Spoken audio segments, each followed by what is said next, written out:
like you guys as a whole, obviously I know everyone's got into like, we spoke on our Christmas special last year. We were sitting down, I was talking about Emacs project, Crack the Code 2, and I was like, really cold. Yeah. Like I've always thought he's a cold spit, and I sense, I don't know if you can say if I'm right or wrong, that when you work together, there's a certain level of competition. Yeah. Like when I hear me and Mako. Yeah, when I hear Mac with you, I hear a little bit more spice. Nah, do you know what it is? It's no competition. I don't think we've ever seen it as competition. It's just that we just bring out. There's a place that we go to. Like if you notice, a lot of our songs are similar. Like just rap, pain. Like not always pain, but like just triumphant type of rap, you know what I mean, or some kind of introspective passion or something, you know what I mean. So that's kind of, and that's from our town, man. That's just from what we're from and our values as men, you know what I mean. So it's never a competition. Maybe friendly competition, I don't know, but I don't think it's ever been like competition, not even friendly. Maybe it's me and my nerdy rap vibes, but on maths and sports, or like a I felt like I could hear it a little bit. See, on maths and sports, I say we brought out the best out of each other, especially for me and Mac. I think Six was the last to write his verse, and he don't always like rapping, like so to speak. So to hear the man them rap and obviously know you can rap and go hard, it brings it out of you. Do you know what I mean? So like, yo, I can do this. Do you know what I mean? It kind of reminds him, yo, I can do this. That kind of energy, like that. You know, you kind of feed off each other. You're like, I know that you do your thing. I know he does his thing. I'm gonna do my thing. That's what I kind of refer to as competition. It's like, because you know, and also man know you can't come and play because of rapping with man. Like I said, Six don't rap that often, innit? So if I'm gonna rap and I'm rapping the man them, I've got to come and represent. So that's what I mean when I refer to competition. Because even on the new tape of Full Circle, you got the song Buffalo Wings. Yeah. With you and Mac, and I feel like I get the same vibe again. Yeah, like, Maco's spinning on that one. He's going crazy on that one. Yeah, you giving him that one? Yeah, he's going crazy on that one. Cool. I don't know if I'm giving it to him. He's getting crazy. You know, you want to tell the man that you're doing your thing still. I don't want to say you got me, but you're doing your thing still. You know when you listen back and you're like, ooh. Nah, he did a little spin. So you said that you've got a book coming out, a colouring book. Yeah. So does that tie in with like the artwork? It's just literally just a colour palette, bro. So it'll just be a double spread for each. And all that. Yeah, just the colours. You know, there's people that want to hold something and they like the colours and be able to feel it and like So it's literally just all the art that you've seen on the IG. It'll be a mixture of all of that stuff.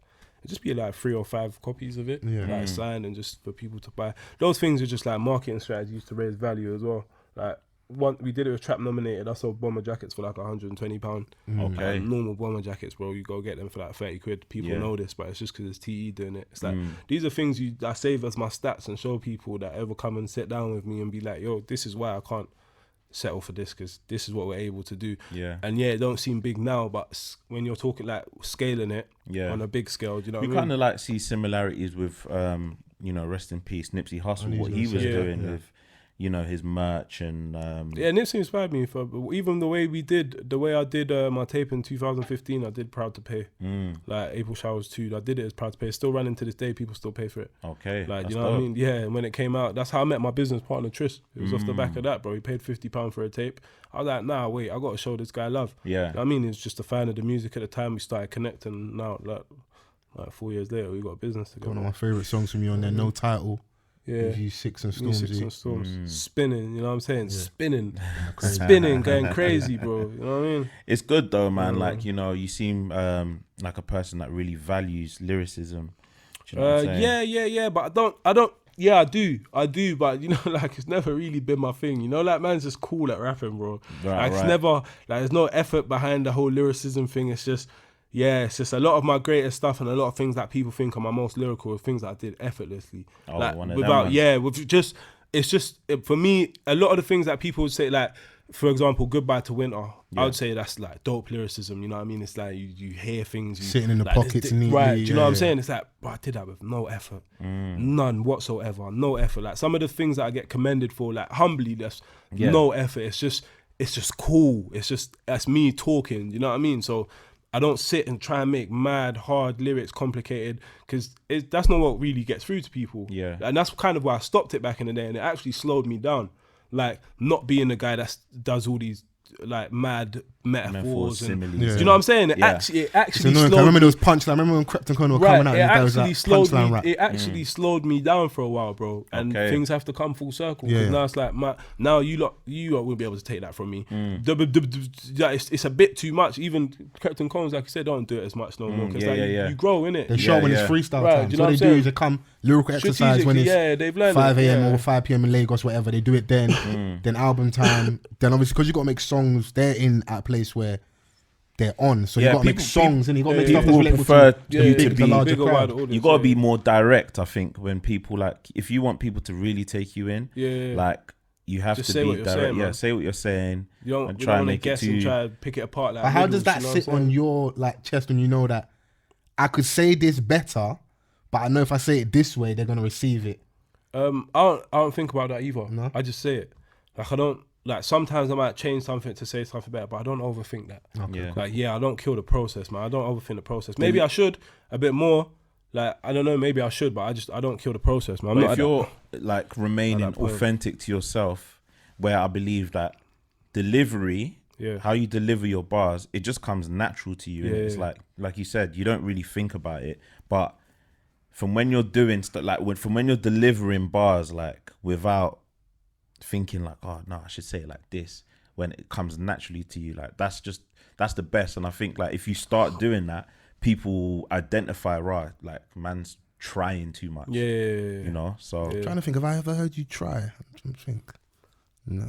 Man, try, bro. Don't get me, like when I say it comes natural, I try, but I just mean I don't overdo it. It's like obviously I put my efforts in, you know what I mean? It's not to say, right, don't try. I'll give you. Yeah, so it is, man. It's like it's not work for me. You know what I mean? It's not for a lot of people. They got to go in studio. Like Storm said this to me, bro. Like he broke it down to me. He's like, for a lot of these people go in studio and they get paid to sit and break their necks and break a sweat to try and do what we do naturally, like melodic wise and structure wise, pocket wise. You know what I'm saying? Like a lot of people, they break their necks in big teams of 10 people to do certain things. You know what I mean? So that's just something to know and just kind of like embrace, man. That's dope. That's dope. That's amazing, man. Yeah, no, the one I was gonna say was maybe like Girlfriends in Your Mo logo. That would be the only one, but it's not like it's more like a subtle. It's like give you a little bit of what you need. That was more low, and even that was more logo that you'd say I was trying, because all I did was rap. Video, like all I'm doing is still rapping the same. You know what I mean? So if I you get where I'm coming from a little bit. Of course. Yeah, co-wrote that chorus with no logo. We were kind of trying. That was kind of a try. Yeah, that was just a good summer hit. You know what I mean? That was a good song. Them things there just kind of lack the right marketing at the time. It's annoying because I feel like PR and stuff. That's the stuff where you're like, let me feed the beast a little bit, because like I've got an expectation of you because I feel like you're a cold rapper. So what that comes with is you're gonna show up, you're gonna deliver because you rap. But then it's like, okay, what's next? Same thing like tradition, like a young Steph. Man can never say to me, Steph's not a good rapper. If you say that, I know you don't listen to rap. But he has the same thing where it's, you've been cold. But what's next? We're waiting for that song to hit, and it'll be annoying. When that song does hit now, you'll get looked at as like an overnight success. But then you go back and you've got 15 tapes yourself. You got I thought it was 9.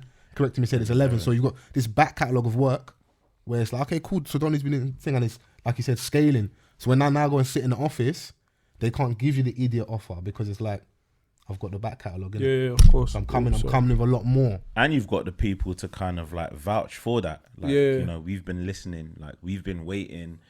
Do you know what I'm saying? Like, it's just down to me, man. Like, see, and songs these days, you know, like for a song to hit these days, if you think about every song that's hitting in the UK, it's the younger generation, bro. It's not our generation that are making songs pop. So if man really want to get one, like if like, cause you gotta have a dance, cause you gotta think, look, Little Sims is a good example. She ain't got a song that we would say is a hit over here. But she's got songs that are hits, bro. She's got songs that have got a good few million streams, like good high, over 10 million streams.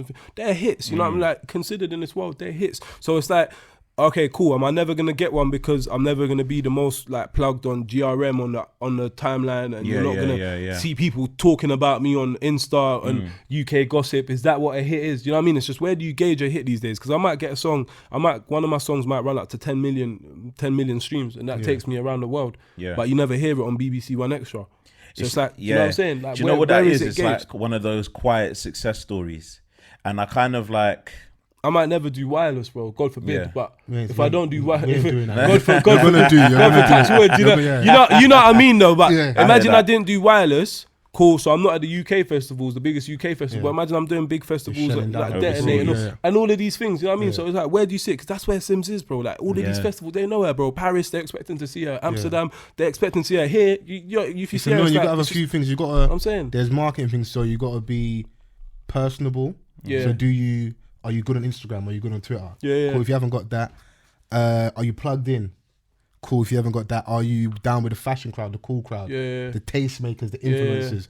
Do you feed the beast in terms of like this space, like the media element? Do you go and do interviews? Do you go and like, shake and hands? There's only so much you can do independently. Precisely. Like, like a lot of man ain't online saying, yo, which podcast is gonna let me come on? A lot of people are just waiting for these things to come to them, bro. Like, if man ain't out here, do you know what I'm saying? You have to do it, man. Trust me, bro. You gotta go out there and you gotta like this independent thing. Like I said, my whole thing is run my number up and get someone on board that's gonna throw me a nice number. I like you're honest about it though, because like you said earlier, we went through the phase of we loved the big label, then it was like, fuck the industry, it's the streets. Yeah, bro, but do you know what? With that, sorry to cut you, but even with that, like our leader for that whole thing, this whole independent thing, Nipsey Hussle, RIP, bro, he signed a deal a long time ago, bro. But he signed a deal that made sense. It's about partnerships and signing good deals. Because at the end of the day, they've got the billions, bro. We are the talent. Like, we're supposed to get the money from them. Do you know what I'm saying? It's not about, like, I hear the independent thing, and a lot of people that preach independence, they've still got distribution deals. They're still working with labels. They have links within the house. You know what I mean? You have that extension of a label that helps you. Yes, you're independent to an extent, but you're still using the machine. Distribution is a major aspect of like your independence, and that's on a nice level. Do you know what I'm saying? It's like that's on a super nice level. The worst level, the really ugly one, is the Mindy artists, which are the people I'm sure you're aware of, who the presentation to us is that they're independent, but they are backed by the biggest power players. But it's don't tell them you're signed, innit? Keep that perception. A lot of people don't sign. That's why I like Spotify these days. Spotify shows you the source of where the songs come from, and labels always put out the source of their songs and the credits. You know what I mean? I do a lot of that because I think, there's a lot of things that you can't do independently, and if you can do it independently, I clock it and I try and learn how to do it independently. Do you know what I mean? Like, there's certain things, ads and these like little things, like podcasts and things, like they'll have media people that get in touch with. Why not just ask myself? Like, there must be someone that runs a podcast. So you learn these little things. You know what I'm saying? So I always clock, how did you do that independently? And then you find out, you didn't. Do you know what I'm saying? All it takes is a little bit of research. Do you know what I'm saying? Not that it's a bad thing. It's just, I just want to know if I'm able to do that independently. Like, because you're hiding the truth from me. Like, a good example is when you go on Spotify, you can see, certain songs, you see the little video moving, the little 6-second clip. Certain distributors can't do that. It's by invitation only. I would love to do that. So I see certain people do it and I'm like, how did you do that independently? Do you know what I mean? Because if you're able to do it, I want to do it. Do you know what I mean? Just that little thing that you go on Spotify and my thing moves. It's like, it looks cool. Do you know what I mean? I see certain man dancing, their thing looks hard. Remember when Giggs' album come out, Big Bad, and he's doing the whole where he's stomping all the stuff in. And you see it when the songs are playing. It's cold. And you see I was like, man. But you get that by invite only. Man stepping on the feds, in Trafalgar, in fucking Piccadilly Circus. Let them have it, bro. Into the window. It's true what you said about the Spotify thing, because it's cold for us as well. Because we run music within our podcast also. So I need to see who's independent. So you're a good person. I've used Mac. I've used Shay Universe. I've used Shay Lingo as well. People that we rate. Because when I see it's you, I'm like, run the whole song. When it's not, and it's signed, man can only run 30 seconds. Okay. So like our audience doesn't get the full taste of it. So we know that we've had our brother Slick Vic on here before, and when he dropped his Drive EP, man sat, we had chat about music, about everything, culture, and man was running all the music. So it's a good place you can come and feed the music whilst you're indie and that, because you won't get pulled down, and so it's good for us. The thing is that, like, obviously we were talking about your strategy with the latest project. I was thinking, is man like, what is this? A lot of people, is this a situation? Because it came across so well, and that's all down to my creative. So at the bottom of like the track list, like, because I'm on Apple Music, I wanted to see if it said like Sony or like, but it actually said Te Dness. So I was like, all right, cool. Like, this is him. Cool. And that's how it's supposed to look from the outside. A lot of people hit me, is he signed, this, that. Just the way the artwork was, bro. It's different, innit? And man won't get the right credit for it yet, but people will come back, people will reuse that strategy because it makes sense. It actually don't even make sense to feed people 12 songs in one day. Yeah. It really don't make sense. Not at the the rate that music comes out these days. And if you're the biggest and baddest, you can get away with right, it. you can take, you know what I mean? But these days, it don't really make sense. Even Tef didn't do it, bro. He did, 6 songs at a time for 3 weeks? And that's even showing from him, possibly, I don't know, I haven't spoken to him, that maybe he had the same thing. He was like, I need to find another way of doing this thing because everything I've done up to this point has worked, but I need it to be bigger. So, because we were all angry, because we was waiting for me to everyone was locked in, everyone was locked in. Yeah. He gave us 6 songs. And then he hit us with next Friday, another 6, and then obviously the trilogy at the end. So maybe he's clocked on, I need to do something slightly different here because man needs to level up, innit? Because he's a rapper's rapper. Yeah. So like, obviously you have to kind of find new ways of feeding people. Yeah. Because like we always kind of compare, like, you know, you got the biggest artist, someone like Chris Brown that will drop bare songs on one project, but he went number 1. Do you know what I'm saying? Like, so... Like you're doing that over there, but then we've got artists like you that if you're dropping on like the same day as these man or like or even other artists, like, am I gonna listen to you straight away? Am I gonna listen to the entire thing? Like, am I gonna take in 2 songs and then say I'm gonna get back to it and then I don't get back to it? Taking the one song though. Do you know what I'm saying? Always taking the one song. Man. Every Friday that Tef was dropping, I had one song dropping. Every Monday I had a song. Every Wednesday I had a song. It's good. You taking the one song. You find your day in it. Yeah, so people taking my song. You familiarize yourself, and then when everything just lands at the same time, you're like, all right, cool. I'm familiar with like 5 songs. Yeah. Now I can listen to the whole project in its entirety, and I'll enjoy it from start to finish. Yeah. Which is dope. We spoke about business a little bit earlier, just small. But if I'm right, I don't know if you do still have a relationship with Duce? Well, Duce, they were supposed to launch their European extension, but they haven't. Okay. They haven't launched like a European team and stuff. So we was kind of like the first to be on that team. Right. So yeah, we just started getting things in advance and stuff. But they haven't actually launched. They actually pulled the Germany. I think it was Germany or one of them places that actually pulled the leg out. So now we haven't. I can still go get bottles and stuff, but we haven't got that same relationship because it's not. Yeah, they're not. So was it like a brand partnership type? Yeah. It's supposed to be like a brand partnership, and it was supposed to kind of, the main thing from that for me was it was going to open up the Rock Nation thing. I think with every Duce representative, you get like a kind of like a membership to the Rock Nation roster and communication and stuff. So that was my whole thing, innit? It was just, that would have been good for the music. Space to be in, for the music, man, and just obviously learn from Jigga, you know what I'm saying? But yeah, at the moment, man, it's like probably go get bottles and stuff, but. Yeah, I mean, we ain't gonna say no to that, you know.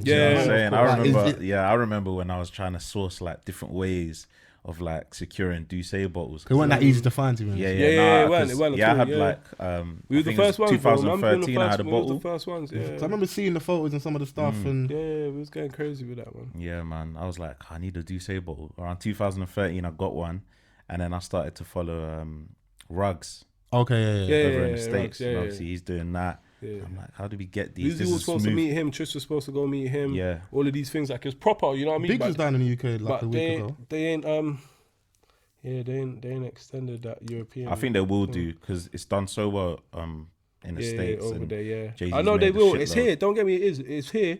They are distributing it. Yeah. But I mean, to actually like rise up a team, you know how you might see Rare Nephew do an event like we did the other day, or Hennessy UK have got their events that actually have a team here doing things and raising the culture about it. You know what I mean? Like Ciroc have got their parties. Valera doing really well here. You know what I mean? Have their team doing their thing. But yeah, like I said, that was supposed to start in Europe, and then from Europe they would have had their extension. Tris was going to be here, and it would have started. But would have started connecting the dots. But they pulled that for whatever reason, or they slowed it down. I know they obviously will get back to it, but yeah, man. No, it will come, man. I mean,